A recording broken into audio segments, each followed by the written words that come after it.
الشيطان الرجيم بسم الله الرحمن الرحيم ومن الناس من يقول آمنا بالله وباليوم الآخر وما هم بمؤمنين يخادعون الله والذين آمنوا وما يخدعون إلا أنفسهم وما يشعرون في قلوبهم مرض فزادهم الله مرضا ولهم عذاب أليم بما كانوا يكذبون وإذا قيل لهم لا تفسدوا في الأرض قالوا إنما نحن مصلحون ألا إنهم هم المفسدون ولكن لا يشعرون۔ سورۃ البقرہ کی آیت نمبر 8 سے لے کر 12 تک آپ کے سامنے تلاوت کی ہے۔ سورۃ البقرہ قرآن کی دوسری سورہ ہے اور سب سے بڑی سورہ قرآن کی۔ اللہ کے رسول صلی اللہ علیہ وسلم پر یہ سورہ مدینے میں نازل ہوئی، اس لیے اس کا پس منظر واضح ہے کہ مدینے کے اندر اللہ کے رسول صلی اللہ علیہ وسلم کے جو مخاطب تھے وہ اہل کتاب یعنی یہودی اور عیسائی تھے، جو تورات اور انجیل کو ماننے کا دعویٰ کرتے تھے۔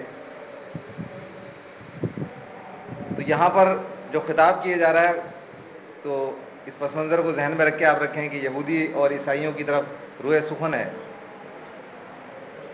کہ وَمِنَ النَّاسِ مَن يَقُولُ آمَنَّا بِاللَّهِ، اور بہت سے لوگ ایسے ہیں، بعض لوگ ایسے ہیں ان میں جو کہتے ہیں کہ ہم اللہ پر ایمان رکھتے ہیں، وَبِالْيَوْمِ الْآخِرِ، اور یہ بھی کہتے ہیں کہ ہم آخرت پر ایمان رکھتے ہیں۔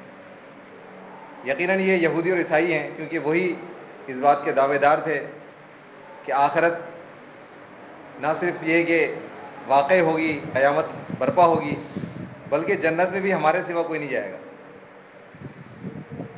مکے کے مشرکین تو اس چیزوں کو مانتے ہی نہیں تھے، آخرت، یہ دوبارہ زندہ ہونے کا معاملہ۔ اب اللہ تعالیٰ بالکل نشاندہی کر کے بتا رہا ہے کہ لوگوں میں ایسے ہیں جو کہتے ہیں کہ ہم اللہ پر ایمان رکھتے ہیں اور آخرت پر، وما ہم بمؤمنین، مگر اللہ تعالیٰ کہتا ہے یہ مومن نہیں ہے۔ یہ دیکھیں بالکل کلیئر کٹ معاملہ ہے۔ یہ جو لوگ آج یہ کہتے ہیں کہ جی آپ کلمہ پڑھنے والوں کو اور قرآن کے ماننے والوں کو آپ کہتے ہیں جی مسلمان نہیں ہے، مشرک نہیں ہے، یہ آیت بالکل واضح ہے اس بارے میں کہ یہ تورات اور انجیل کو ماننے والے، عیسیٰ علیہ السلام اور موسیٰ علیہ السلام کو ماننے والوں کو جنت اور جہنم، آخرت، قیامت، مر کے دوبارہ زندہ ہونے کے ماننے والوں کو کہا جا رہا ہے کہ نہ یہ اللہ پر ایمان رکھتے ہیں اور نہ آخرت پر۔ وما ہم بمؤمنین، اور یہ مومن بھی نہیں ہے، حالانکہ باوجود اس کے کہ سورہ آل عمران میں اللہ تعالیٰ نے ان کا یہ عقیدہ بھی بیان کیا ہے توحید کے متعلق کہ ان اہل کتاب سے اے نبی آپ یہ کہہ کر ان کو دعوت دو کہ آؤ اس کلمے کی طرف جو تمہارے اور ہمارے درمیان مشترک ہے، کامن ہے، کہ اللہ نعبد الا اللہ، کہ ہم اللہ کے علاوہ کسی کی عبادت نہیں کریں گے، ولا نشرک بہ شیئا، اللہ کے ساتھ کسی چیز کو شریک نہیں کریں گے۔ یہ اہل کتاب کا عقیدہ ہے جو قرآن بیان کر رہا ہے سورہ آل عمران میں۔ ولا یتخذ بعضنا بعضا اربابا من دون اللہ، اور ہم میں سے کوئی ایک دوسرے کو اللہ کو چھوڑ کر رب نہیں بنائے گا۔ یہ ایسی بنیادی باتیں ہیں جس پر پورا دین اسلام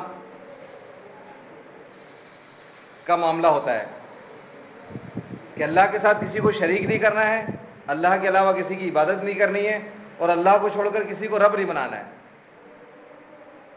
تو آپ دیکھیں تینوں باتیں اللہ تعالیٰ نے سورہ آل عمران میں یہودی اور عیسائیوں کے حوالے سے بیان کی ہے۔ سورہ توبہ میں اللہ تعالیٰ فرماتا ہے قاتل الذین لا یؤمنون باللہ وبالیوم الآخر، اللہ کے نبی صلی اللہ علیہ وسلم اور صحابہ سے کہا جا رہا ہے کہ ان کے خلاف قتال کرو، اہل کتاب کے خلاف، لا یؤمنون باللہ، نہ یہ اللہ پر ایمان رکھتے ہیں، ولا بالیوم الآخر، اور نہ آخرت پر ایمان رکھتے ہیں۔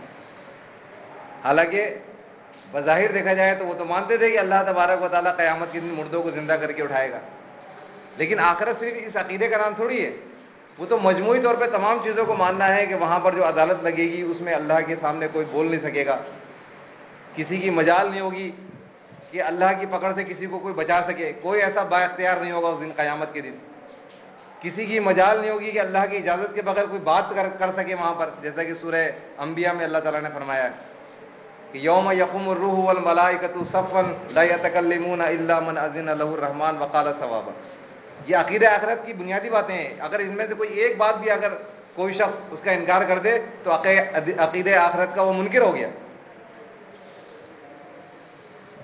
کہ قیامت کے دن کسی کی مجال نہیں ہوگی کہ اللہ کی اجازت کے بغیر آگے بڑھ کے بولے کہ یہ تو میرا ماننے والا ہے, یہ تو میرا چاہنے والا ہے, یہ تو مجھ سے محبت کرنے والا ہے, یہ تو میرا مرید ہے, یہ تو میرا فلاں ہے یا فلاں ہے.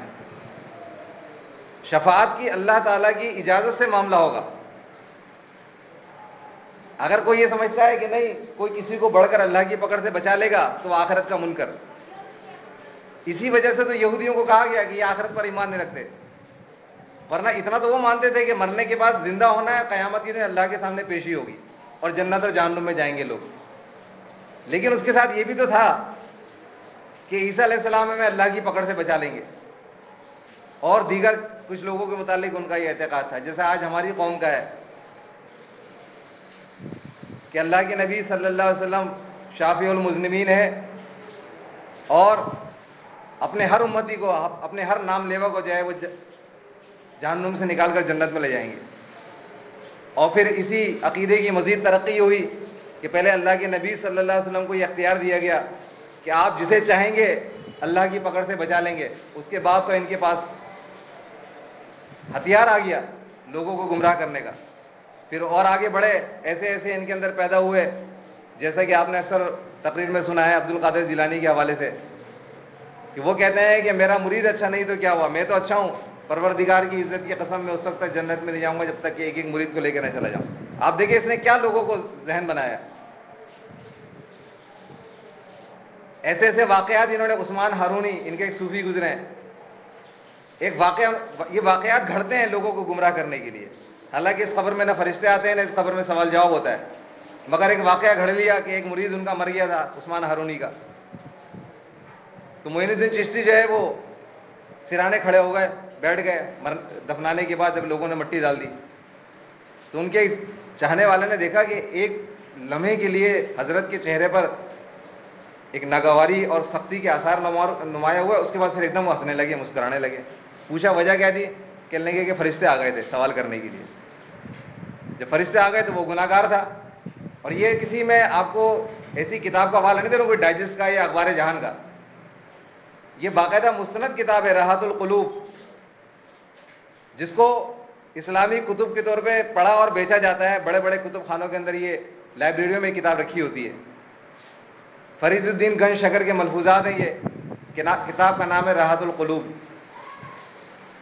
تو اس میں لکھا ہے کہ وہ جب فرشتے آئے تو اس کو پکڑ ہوئی تو ایک دم اچانک عثمان ہارونی بیچ میں آ گئے. کہنے لگے بھائی میرا مرید ہے یہ تو. کہنے لگے آپ کا مرید ہے تو کیا ہوا, مگر یہ تو ایسا ایسا ہے. کہنے لگے جب اس نے مجھے اپنے آپ کو میرے پلے سے باندھ لیا, میرے دامن سے باندھ لیا, تو اب کیا کا مسئلہ ہے. اب فرشتے کنفیوز ہو گئے. اللہ تبارک و تعالیٰ کی طرف سے ندا آئی فرشتوں کو کہ فرشتوں واپس آ جاؤ, عثمان ہارونی کے مرید کو میں نے بخش دیا.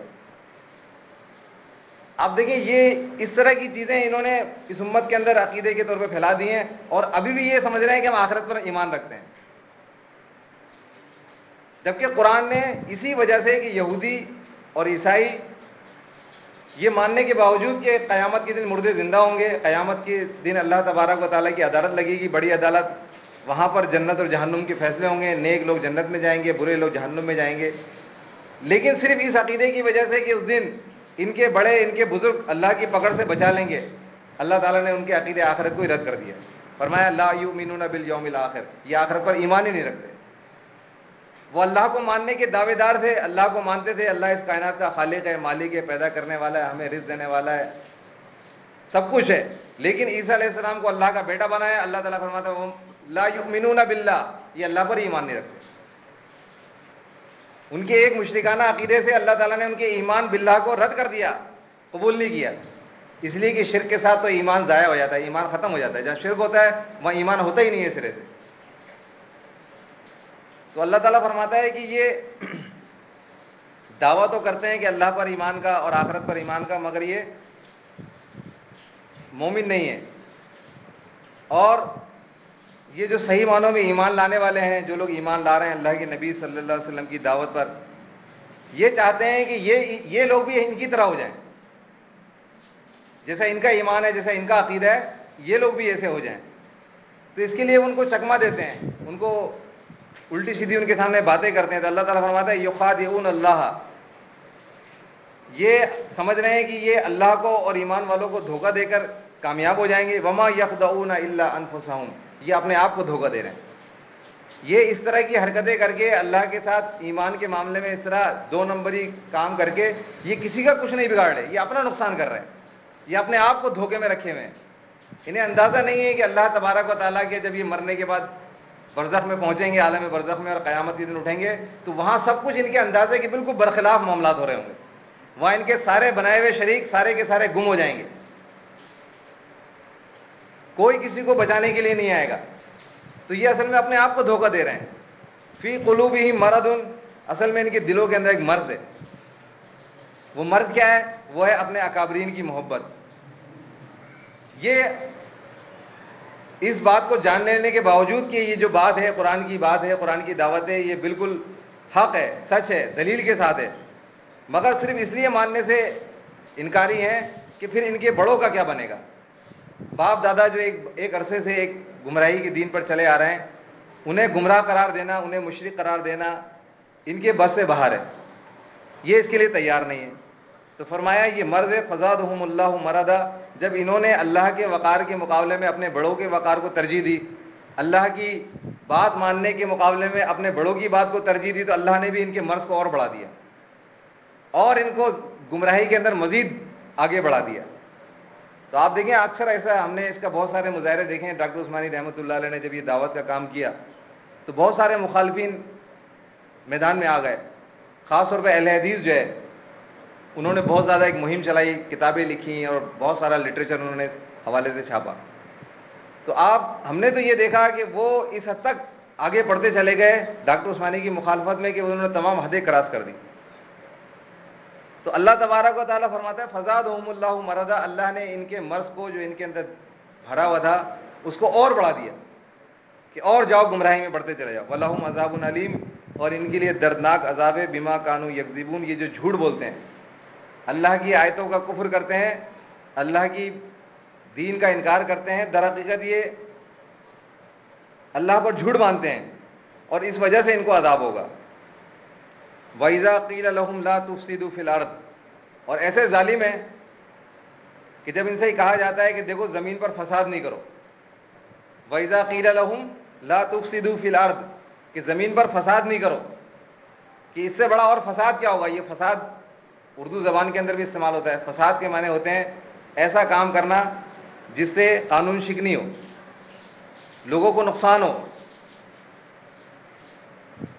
تو اللہ تعالیٰ فرماتا ہے کہ یہ سب سے بڑا ظلم ہے اس کائنات کے اندر, سب سے بڑا فساد ہے کہ کائنات اللہ نے بنائی, ساری مخلوقات اللہ تبارک و تعالیٰ کی, اور نظام اور حکم کسی اور کا چلے, بات کسی اور کی چلے اللہ کے مقابلے میں. اس سے بڑا فساد کیا ہوگا. تو انبیاء علیہ السلام تو اصلاح کرنے کے لیے سب سے پہلا کام یہی کرتے ہیں کہ اللہ کی عبادت کرو, اللہ کو اکیلا مانو, اس کے ساتھ کسی کو شریک نہیں کرو, اور اس کے احکامات پر عمل کرو. جسے اس نے حلال کر دیا وہ حلال ہے, جسے اس نے حرام کر دیا وہ حرام ہے. اپنی مرضی سے تمہارے پاس یہ اختیار نہیں ہے کہ تم حلال اور حرام کے معاملات طے کرو, جائز اور ناجائز تم بھی یہ متعین کرو. یہ اللہ کی مخلوق ہے, لہ الخلق والامر, مخلوق بھی اللہ کی ہے اور حکم بھی اللہ کا چلے گا.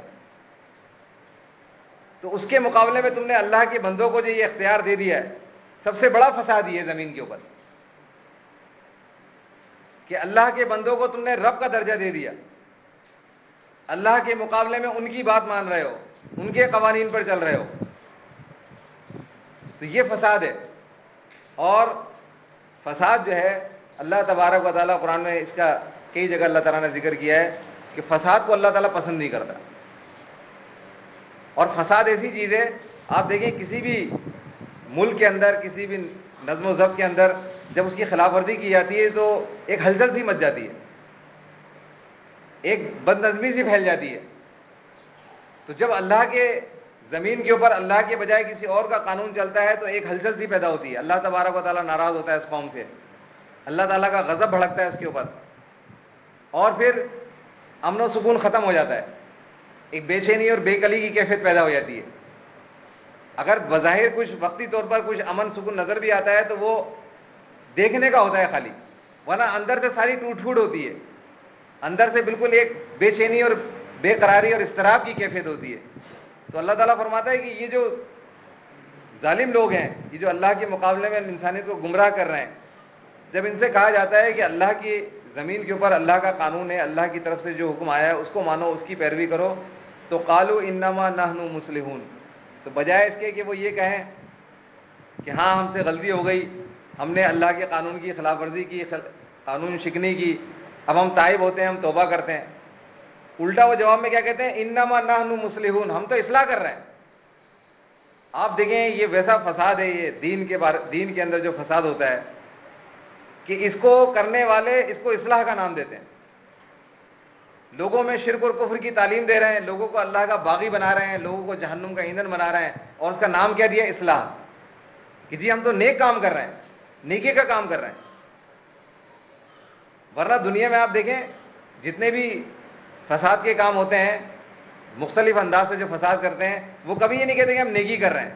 اگر وہ لوگوں کے اندر ڈرگ وغیرہ جو ہے نشے کی چیزیں پھیلا رہے ہیں، لوگوں کو قتل کر رہے ہیں، مال و دولت کے لیے لوٹ مار کر رہے ہیں، ڈکیتیاں مار رہے ہیں، ناحق خون بہا رہے ہیں، تو وہ یہ کہتے ہیں کہ ہاں بھائی یہ ہمارا برا کام ہے، ہم گینگسٹر ہیں۔ وہ کبھی یہ نہیں کہتے کہ ہم نیکی کا کام کر رہے ہیں۔ شراب کا کاروبار ہو رہا ہے، دوسرے دیگر غلط کام ہو رہے ہیں، ہیروئن بک رہی ہے، ہیروئن کو پھیلایا جا رہا ہے، خریدا جا رہا ہے، ادھر سے ادھر اس کی اسمگلنگ ہو رہی ہے، یہ سارے کے سارے فسادی ہیں زمین کے اوپر۔ مگر آپ دیکھیں یہ کام کرنے والے کبھی اپنے آپ کو یہ نہیں کہتے کہ جی ہم کوئی نیکی کا کام کر رہے ہیں، لیکن یہ واحد مذہب کا کام ہے، دین کا کام ہے۔ جو فساد زمین پر سب سے بڑا فساد برپا کیا جاتا ہے نیکی کے نام پر، لوگوں کو مشرک بنایا جاتا ہے، لوگوں کے عقیدے خراب کیے جاتے ہیں، اللہ کا باغی بنایا جاتا ہے، اللہ کی نازل کی ہوئی دین، اللہ تعالیٰ کی طرف سے نازل کی گئی کتاب کے خلاف لوگوں کو چلایا جاتا ہے، یہ کہہ کر کہ یہی تو اصل دین ہے، یہی تو نیکی کا راستہ ہے، یہی تو جنت کا راستہ ہے۔ تو اللہ تعالیٰ ان پر ان کی یہ بات نقل کر رہا ہے کہ ظالم ایسے ہیں کہ زمین پر فساد برپا کر رہے ہیں، اللہ تعالیٰ کی طرف سے اصلاح ہو گئی، اللہ نے کتابیں نازل کی، پیغمبروں کو بھیجا تاکہ لوگ صحیح راستے پہ چلیں، اور یہ اس کے اندر گڑبڑ پیدا کر رہے ہیں، خرابی پیدا کر رہے ہیں، اور کیا کہہ رہے ہیں، انما نحن مصلحون، کہ ہم تو اصلاح کر رہے ہیں۔ اصلاح کے نام پر فساد، الا انہم هم المفسدون ولکن لا یشعرون، آگاہ ہو جاؤ بے شک یہ فاسد ہیں، یہ فسادی لوگ ہیں، اور لیکن کیا ہے کہ یہ شعور نہیں رکھتے کہ اس کا انجام کیا ہونے والا ہے۔ تو یہ بڑا ایک سمجھ لیں کہ بڑا سنگین معاملہ ہے کہ دین کے اندر فساد برپا کیا جائے اور پھر اس کو یہ نام دیا جائے کہ یہ اصلاح ہے۔ بہت بڑا مسئلہ ہے۔ اللہ کی کتاب آپ دیکھیں قرآن کے اندر اللہ تعالیٰ نے اگر کسی دہشت گرد کا ذکر کیا ہے، اگر کسی فسادی کا ذکر کیا ہے تو وہ یہ پیر اور مولوی ہے، ورنہ اللہ تعالیٰ نے کسی دنیا دار لٹیرے کا، ڈاکو کا، چور کا ذکر نہیں کیا، اس لیے کہ یہ تو دنیا کے معاملات ہیں، دنیا کی حد تک ہوتے ہیں، اور لوگ ویسے بھی ذہنی طور پر بھی فطرتاً بھی ان چیزوں کو جانتے ہیں کہ جو ان کا مال لوٹ رہا ہے، جو ان کے گھر میں ڈاکہ مار رہا ہے، وہ کیسے صحیح ہو سکتا ہے۔ یہاں پر مسئلہ یہ ہے کہ دین میں جو ان کے ڈاکہ مار رہا ہے، دین کے اندر فساد برپا کر رہا ہے، اس کو لوگ مصلح سمجھ رہے ہیں، اس کو اپنا خیر خواہ سمجھ رہے ہیں، اس کو اپنا ہمدرد سمجھ رہے ہیں، تو یہ بڑی خطرناک چیز ہوتی ہے۔ اگر دشمن کو دشمن سمجھا جائے تو اس کے بعد تو اس بات کا امکان ہوتا ہے کہ آپ اپنے دفاع میں کچھ کر سکیں گے۔ آپ مثال کے طور پہ اگر کوئی آپ کا گھر میں کوئی پیسہ یا کوئی ایسی چیز رکھی ہوئی ہے تو آپ اس کی حفاظت کے لیے بھی انتظام کرتے ہیں دشمن سے، ایک فطری چیز ہے آپ کے اندر کہ اس کو حفاظت کرنی ہے، اس کی دیکھ بھال کرنے کے لیے مجھے اس کو محفوظ جگہ پہ رکھنا ہے، تو یہ تو آپ کی فطرت کے تحت آپ کام کر رہے ہیں۔ لیکن دین کے معاملے میں کیا ہو رہا ہے؟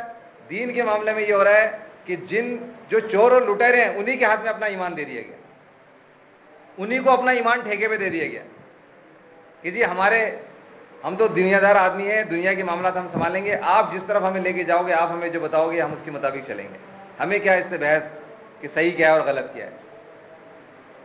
تو اللہ تبارک و تعالیٰ نے آپ دیکھیں کہ اگر کسی فسادی کا ذکر کیا ہے قرآن کے اندر تو وہ یہ ہیں جو دین کے نام پر فساد کر رہے ہیں، اصلاح کے نام پر فساد کر رہے ہیں۔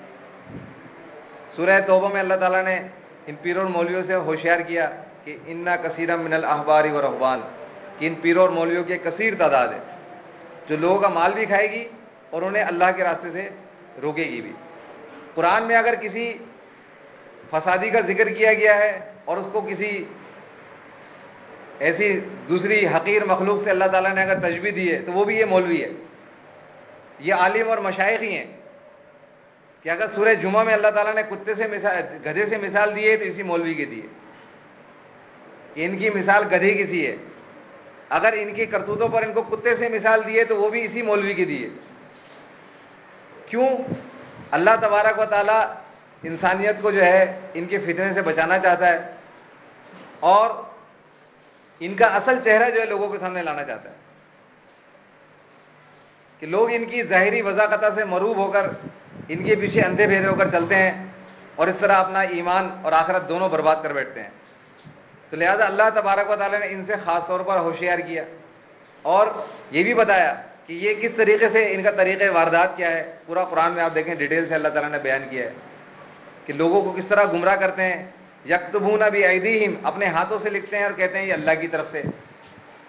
حق اور باطل کے اندر ملاوٹ کر دیتے ہیں تاکہ حق مشتبہ ہو جائے، لوگوں کو حق کی طرف آنا یا حق کو پہچاننا مشکل ہو جائے۔ اسی طریقے سے اللہ تبارک و تعالیٰ نے ان کا دوسرا کردار یہ بیان کیا ہے کہ یہ لوگوں کو دین کے معاملے میں دین کو انہوں نے کاروبار بنا لیا۔ جب کاروبار کوئی چیز بن جاتی ہے تو اس کے اندر خلوص ختم ہو جاتا ہے۔ خلوص جب رہتا ہے جب وہ خالص اللہ کی رضا اور خوشنودی حاصل کرنے کے لیے کوئی کام کیا جائے۔ جب اس کے اندر اپنے مفاد آ جاتے ہیں، دنیاوی مفادات آ جاتے ہیں، کاروبار بن جاتا ہے تو خلوص ختم ہو جاتا ہے۔ تو یہ پیروں اور مولویوں کا ایک کردار اللہ تعالیٰ نے قرآن میں یہودیوں اور عیسائیوں کے حوالے سے یہ بیان کیا ہے کہ انہوں نے اللہ کی آیتوں کو کاروبار بنا لیا، بیچنا شروع کر دیا۔ تو اس سے کیا ہوا؟ لازمی سی بات ہے، انسان جانتا ہے کہ کاروبار کے اندر آدمی ہمیشہ اس طرح چلتا ہے کہ اپنا فائدہ اور نقصان دونوں چیزوں کو پیش نظر رکھتا ہے۔ تو وہ لوگوں کے سامنے کھل کر کیوں بتائیں گے کہ صحیح کیا ہے غلط کیا ہے؟ یہ بات تو وہی کرے گا جو اللہ سے ڈرتا ہو، خلوص کے ساتھ اللہ کی دین کا کام کر رہا ہو، کوئی اس کا دنیاوی مفاد اس کے پیش نظر نہ ہو، تو وہی اللہ کی سچی بات، کتاب کی بات لوگوں کے سامنے کھول کر بیان کرے گا۔ تو آپ دیکھیں کہ اللہ تبارک و تعالیٰ نے اس فسادی گروہ جو پیر اور مولوی کی شکل میں پوری دنیا کے اندر پائے جاتے ہیں، ان سے ہوشیار کیا ہے۔ اور یہ فساد ایسی چیز ہے کہ اس کو دنیا میں کوئی بھی پسند نہیں کرتا۔ آپ دیکھیں پوری دنیا کے اندر آج اس بات کو تسلیم کیا جا رہا ہے کہ جو قاتل ہوتا ہے اس کو سزائے موت دے دی جائے، کیونکہ آج انسانی نفسیات میں جتنی اسٹڈی ہو رہی ہے، آج اس کو جس طرح پڑھا لکھا جا رہا ہے، اس کے بعد اس نتیجے پہنچے ہیں کہ ایک شخص جس نے کسی انسان کو ناحق قتل کیا ہو، بلا وجہ قتل کیا ہو، اس کی ایک عجیب سی مینٹلٹی بن جاتی ہے۔ ایک انسان کو قتل کر دینا کوئی معمولی بات نہیں ہے۔ اسلام نے تو فطرت کے مطابق یہ کام کیا اور اشارہ بھی دے دیا، جیسا کہ قرآن میں آتا ہے کہ قصاص یعنی قتل کے بدلے میں اس کو قتل کر دیا جائے، اس کو کہتے ہیں قصاص۔ اس میں ایک دیت بھی ہوتی ہے، دیت یہ ہوتی ہے کہ جس کا قتل ہوا ہے، جس کا، وہ چاہے تو اس سے خون بہا لے سکتا ہے۔ لیکن اللہ تعالیٰ ایک بات فرماتا ہے قرآن کے اندر کہ دیکھو قصاص میں زندگی ہے، حیات ہے، معاشرے کی حیات ہے، کہ ایک شخص کا جس نے ایک بلا وجہ کسی شخص کو قتل کر دیا، انسان کو قتل کر دیا بلا وجہ، اس کا معاشرے کے اندر اسی ماحول کے اندر گھومنا پھرنا خطرناک چیز ہے اس معاشرے کے لیے۔ یہ معاشرے کے لیے بہت خطرناک چیز ہے کہ ایک اس مینٹلٹی کا آدمی معاشرے میں گھوم پھر رہا ہے۔ اس معاشرے کو اگر زندہ رکھنا ہے، اس کو حیات دینی ہے، اس کو ختم کر دو، اور ختم بھی ایسے نہیں کرو کھلے میدان کے اندر، اس کو باقاعدہ اعلانیہ اس کا سر قلم کیا جائے یا اس کو سزا میں ہوتی جائے، تاکہ وہ عبرت بن جائے۔ آئندہ کوئی اس طرح ناحق کسی انسان کو قتل کرتے ہوئے جو ہے 100 دفعہ سوچے گا۔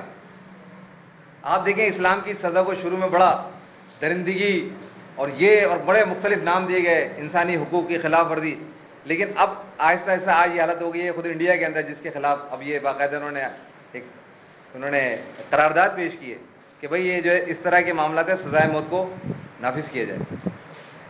یہ جو سزائے موت ہے یہ جس کے بنتی ہے سزائے موت کا معاملہ اس کو سزائے موت دی جائے, اس لیے کہ فساد کو دور کرنے کا اس سے بہتر طریقہ کوئی نہیں ہے. اور لوگ بھی یہ محسوس کرتے ہیں کہ واقعی یہ فسادی کا ختم ہو جانا معاشرے سے وہ ان کے لیے باعث سکون ہے.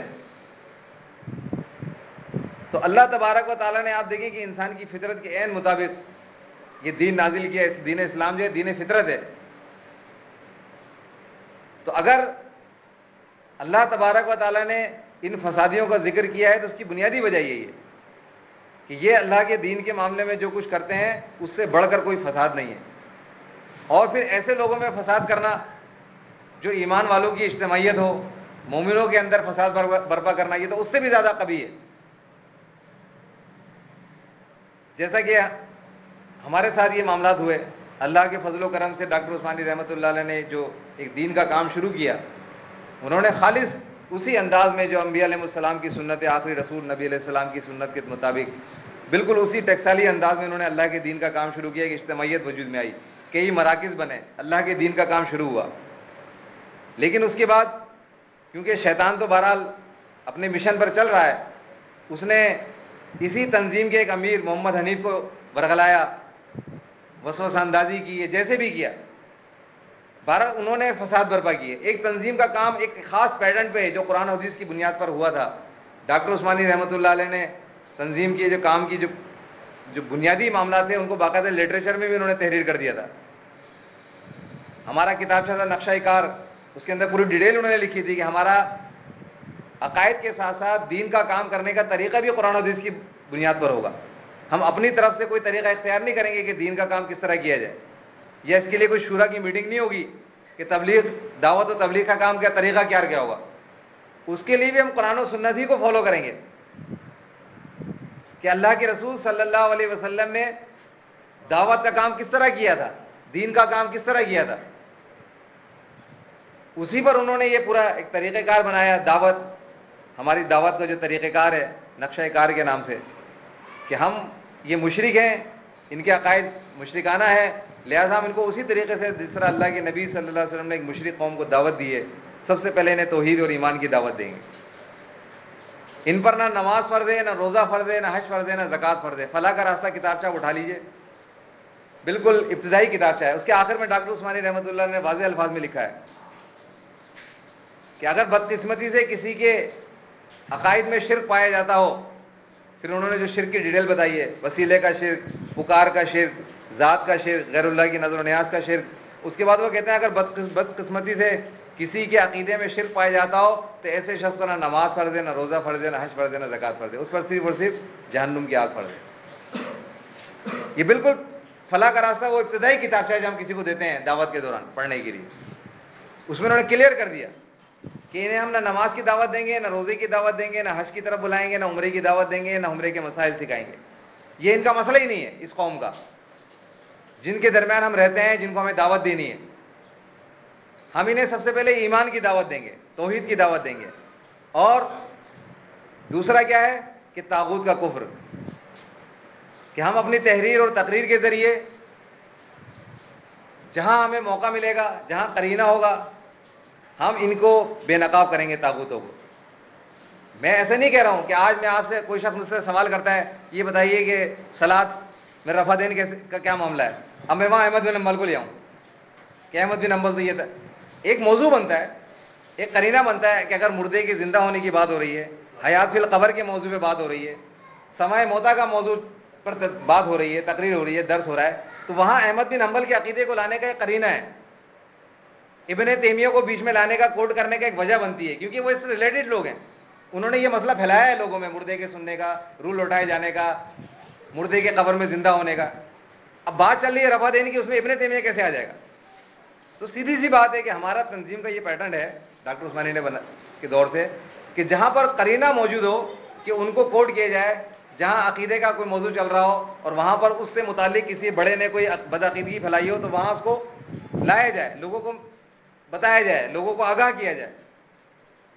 آپ دیکھیں محمد حنیف نے ان دونوں طریقوں کار سے انحراف کیا, ایک فساد برپا کیا, اور کس نام سے؟ اصلاح کے نام پر. وہی جو قرآن کہتا ہے کہ اللہ تعالیٰ کہتا ہے لا تفسدوا فی الارض، زمین پر فساد نہیں کرو، اور سب سے بڑا فساد لوگوں کے ایمان کو خراب کرنا ہے، لوگوں کو اللہ کے دین سے پھیرنا ہے، سب سے بڑا فساد ہے، اور وہ کرنے والا سب سے بڑا فسادی ہے۔ محمد حنیف مسلمانوں کی جماعت میں اللہ کے دین کا صحیح کام کرنے والے ایک ایک دو دو کر کے جمع ہونے والوں کے جتھے کے اندر وہاں فساد کر رہا ہے، اور کس نام سے؟ جی میں تو فساد نہیں کر رہا، میں تو اصلاح کے لیے کر رہا ہوں۔ محمد حنیف یہ کہے گا کہ میں نے یہ جو کچھ کیا فساد کے طور پہ کیا، فساد کی نیت سے کیا؟ وہ تو یہی کہے گا کہ میں نے اصلاح کے طور پہ کیا ہے۔ فیصلہ تو قرآن و سنت سے ہوگا کہ یہ فساد ہے یا اصلاح ہے۔ فساد اس لیے ہے کہ اللہ کے نبی صلی اللہ علیہ وسلم کا طریقہ یہی رہا ہے کہ آپ نے ہمیشہ مشرک قوم کو سب سے پہلے ایمان کی دعوت دی ہے۔ محمد حنیف کا ریکارڈ پہ موجود ہے، کہتا ہے ایمان کی بات ہوگی تو پڑھے گا کون؟ ایمان کی بات شروع میں ہوگی تو کوئی ہاتھ میں نہیں لے گا کتابچہ، ریکارڈ پہ موجود ہے یہ بات۔ اور حج اور عمرے کے مسائل سکھانا یہ ریکارڈ پہ موجود ہے کہ یہ دعوت کی کلید ہے۔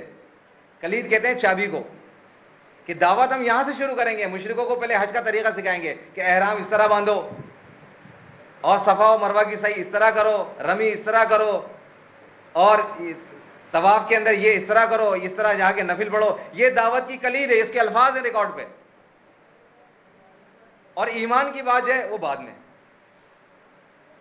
یہ فساد کیا، ایک ہلچل مچ گئی۔ لازمی سی بات ہے جو لوگ نظریاتی ہوتے ہیں، جنہوں نے ایک نظریے کی بنیاد پر اس تنظیم کو جوائن کیا تھا کہ اس کی ایک بیس ہے، بیس کیا ہے؟ یہ مشرک ہیں تو پھر مشرکوں کو سب سے پہلے ایمان کی دعوت، یہ تھی بیس۔ جو اس تنظیم میں آئے تھے دیوبندی، بریلوی، اہل حدیث کو چھوڑ چھوڑ کے، اب ان کی تو پاؤں کے نیچے سے زمین نکل گئی، ان کی تو بیس ہی ہٹا دی گئی۔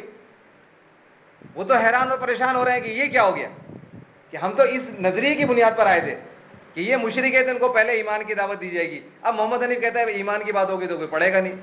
ہم تو اس بنیاد پر آئے تھے کہ اللہ کے نبی صلی اللہ علیہ وسلم نے اپنی مشرک قوم کی نہ پسند کو دیکھا، نہ ناپسند کو دیکھا، نہ طبیعت کو دیکھا، نہ مزاج کو دیکھا، براہ راست ان کو سب سے پہلے ایمان کی دعوت دی۔ یہاں تو پسند اور ناپسند دیکھی جا رہی ہے کہ لوگ پسند نہیں کریں گے براہ راست ایمان کی دعوت۔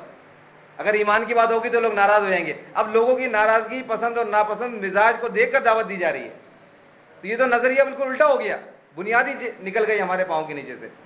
یہ سارا فساد ہوا کس نام سے؟ انما نحن مصلحون۔ حنیف والے کہتے ہیں ہم تو اصلاح کر رہے ہیں، ہم تو اصلاح کا کام کر رہے ہیں۔ اللہ کے فضل سے اس پیٹرن پر جو قرآن و حدیث کا پیٹرن تھا ہمارا، اس پر ہمارے مراکز بڑھ رہے تھے۔ پورے پاکستان میں ہمارے کئی مراکز بن چکے تھے، اس کے بعد بنگلہ دیش میں کئی مراکز بن گئے تھے، آگے ہمارا کام جا رہا تھا، جب تک کہ حنیف نے یہ فساد برپا نہیں کیا تھا، جب تک حنیف اس پیٹرن سے نہیں ہٹا تھا۔ حنیف نے یہ شوشے بازی نہیں کی تھی کہ ایمان کی دعوت پہلے ہوگی اور بعد میں ہوگی، اور حج اور عمرہ دعوت کی کلید ہے، سارے کام صحیح چل رہے۔ جیسے اس نے فساد کیا، آپ دیکھیں ٹوٹ پھوٹ شروع ہو گئی۔ جیسے اس نے اس پیٹرن کو تبدیل کیا جو جس پر کام ہو رہا تھا، تنظیم کے اندر ایک ٹوٹ پھوٹ کا عمل شروع ہو گیا، ایک چینج شروع ہو گئی، فتنہ برپا ہو گیا۔ اور فتنہ آپ کو پتا ہے کتنی بری چیز ہے؟ اللہ تعالیٰ فرماتا ہے الفتنۃ اشد من القتل، فتنہ قتل سے بھی زیادہ بری چیز ہے۔ حنیف نے فتنہ برپا کیا، اور فتنے سے کیا ہوا پھر دیکھیں آپ، اس کے بعد ایک بے کلی، ایک اضطراب پیدا ہو گیا تنظیم کے اندر۔ ادھر ادھر ایک لوگ گھبرانے لگے، ادھر ادھر بھاگنے لگے، کوئی کہیں جا رہا ہے، کوئی کہیں جا رہا ہے۔ یعقوب علی اسی کا شاخسانہ ہے، اسی فتنے کا شکار ہونے والا ہے یہ، جو حنیف کے ہٹنے کی وجہ سے، حنیف کے فتنہ برپے کرنے کی وجہ سے اس تنظیم کے اندر ہلچل مچی ہے۔ لیکن کس نام سے ہو رہا ہے؟ اصلاح کے نام سے، کہ یہ انما نحن مصلحون، ہم تو اصلاح کر رہے ہیں۔ محمد حنیف وہ آیت پڑھتا ہے سارا فساد برپا کرنے کے بعد، آپ دیکھیں وہ جو تفسیر لکھی گئی تھی دعوت القرآن تنظیم کی طرف سے، ہم نے بالکل ایک اصولی اعتراض اٹھایا تھا کہ بھائی آپ اگر قرآن کی تفسیر لکھ رہے ہیں مثال کے طور پہ، اور صرف آپ قرآن کی آیتوں کے اوپر صرف ہلکا پھلکا تبصرہ کر رہے ہیں، تو ٹھیک ہے، پھر وہاں تو کسی کی بات لانے کا کوئی جواز ہی پیدا نہیں ہوگا کہ احمد بن حنبل نے یہ کہا، یا ابن تیمیہ نے یہ کہا، یا ابن قیم۔ آپ نے ایک شخص کی عبارت پیش کی، ایاک نعبد و ایاک نستعین کی تفسیر میں، اگر آپ اتنا لکھ دیتے کہ اس آیت سے پتہ چلا کہ اللہ کے علاوہ کسی کو نہیں پکارنا چاہیے، آگے چلیے، آگے بڑھ گئے تفسیر کرتے ہوئے۔ آپ اس آیت کی تفسیر کے اندر محمود الحسن کی عبارت کوٹ کر رہے ہیں، لیکن یہ نہیں لکھ رہے کہ یہ کہاں سے لی گئی ہے، اس کا مفسر کا نام کیا ہے، کس مسلک سے یہ تعلق رکھتا ہے۔ اب تو قرینہ بنتا ہے نا، آپ ایک شخص کی عبارت لکھ رہے ہیں، ایک شخص کی عبارت لکھ رہے ہیں اس کی تفسیر سے، لیکن نہ اس کا نام لکھ رہے ہیں، نہ اس کا مسلک لکھ رہے ہیں، نہ اس کے فرقے کا تعلق لکھ رہے ہیں، اور کس تفسیر سے لی گئی ہے۔ جب پوچھا گیا کہ بھائی یہ کون سا طریقہ ہے، ہماری تنظیم کا تو یہ طریقہ کار ہے کہ جب تابوت کی کوئی بات یا کوئی چیز کوٹ کی جاتی ہے تو پورے حوالے کے ساتھ، آپ نے ایک عبارت لکھ دی کتاب سے لے کر، لیکن اس کا حوالہ نہیں دے رہے ہیں آپ، نہ اس مفسر کا نام دے رہے ہیں، نہ اس کے مسلک اور فرقہ بیان کر رہے ہیں، تو کہتے ہیں جی میرے تفسیر میں تابوتوں کے نام لکھ دیے جائیں۔ قرآن میں کتنے تابوتوں کی لسٹ ہے؟ تو آپ دیکھیں کہ یہ فساد انہوں نے برپا کیا اور ان کے پاس کوئی اس کا جواب نہیں ہے۔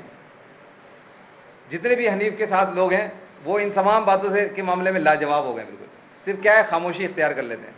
جب ان سے کہا جاتا ہے کہ بھائی دیکھو قرآن و حدیث کا تو یہ طریقہ ہے، تو جواب میں کہتے ہیں جی امیر کی اطاعت، امیر کی اطاعت، یعنی انہوں نے بالکل پیری مریدی والا سلسلہ چلا دیا۔ تو بہرحال اللہ تبارک و تعالیٰ تو ان کو فسادی قرار دیتا ہے، اور یہ اللہ تعالیٰ یہ بھی اللہ تعالیٰ نے واضح کر دیا کہ یہ کسی کو دھوکہ نہیں دے رہا ہے، یہ اپنے آپ کو دھوکہ دے رہے ہیں۔ یہ سب کچھ کرنے کے بعد یہ جو آیتیں پڑھتے ہیں، جیسا کہ محمد حنیف اکثر پڑھتے تھے اور اب بھی پڑھتے ہیں کہ تلک الدار الاخرہ نجعلها للذین لا یریدون فی الارض فسادا علوا ولا فی الارض فسادا۔ آپ دیکھیں کون جس نے فساد برپا کیا، پوری تنظیم میں ہلچل پیدا کر دی، تنظیم کے پیٹرن سے انحراف کیا، وہ ممبر پہ بیٹھ کر آیت کون سی پڑھ رہے ہیں کہ ہم نے آخرت کا گھر تو صرف ان لوگوں کے لیے مختص کر دیا ہے جو زمین پر بڑھائی نہیں چاہتے، اپنے فساد برپا نہیں کرتے۔ فساد کرنے والا وہ آیت پڑھ رہا ہے، آپ دیکھیں کتنا بڑا المیہ ہے یہ۔ جب ان کو ان کا فساد دکھایا جائے کہ دیکھو یہ آپ نے کیا کیا، قرآن و حدیث سے انحراف کیا ہے، تو کہتے ہیں نہیں جی امیر کیا تھا۔ تو بہرحال اللہ تبارک و تعالیٰ نے ہمیں یہ حکم دیا ہے کہ زمین پر فساد برپا نہیں کرو، اور فساد سب سے بڑا کیا ہے، اللہ کی کتاب سے، اللہ کے دین سے انحراف کرنا۔ تو بہرحال شیطان تو سب کے ساتھ لگا ہوا ہے، ہمارے ساتھ بھی ہے، محمد حنیف کے ساتھ بھی ہے، یعقوب علی کے ساتھ بھی ہے، بس فرق صرف اتنا ہے کہ اللہ تبارک و تعالیٰ نے ہمیں اس کے شر اور فتنے سے بچایا ہے، اور امید ہے اللہ تبارک و تعالیٰ ہمیں آئندہ بھی اس کے شر اور فتنے سے بچائے گا، ورنہ خطرہ تو ہر وقت موجود ہے یہ، کیونکہ شیطان اپنی کارروائی بہرحال جاری رکھے گا۔ ابھی بھی وہ نہیں چاہے گا کہ ایسا کوئی سسٹم، ایسی کوئی جتھا، ایسا کوئی جماعت صحیح دین کا کام کرنے والی موجود رہے زمین کے اوپر۔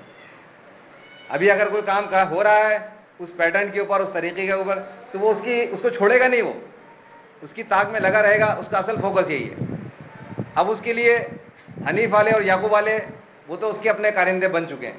یعقوب علی جس طرح اللہ کی کتاب کے ساتھ کھیل رہا ہے، اس کا ہم تصور بھی نہیں کر سکتے تھے کہ کوئی شخص یہ کہے اس تنظیم میں آنے کے بعد، قرآن و حدیث کو سمجھ لینے کے بعد، قرآن و حدیث کا مطالعہ کر لینے۔ دیکھیں دیوبندی بریلوی اہل حدیث کو تو معاملہ یہ ہے کہ انہوں نے قرآن کو اس طرح دیکھا ہی نہیں۔ یہاں تنظیم میں آنے والے تو قرآن و حدیث کو ذرا دیکھ چکے ہوتے ہیں، ان کے سامنے ایک ذہن بن چکا ہوتا ہے کہ اللہ کا دین کیا ہے۔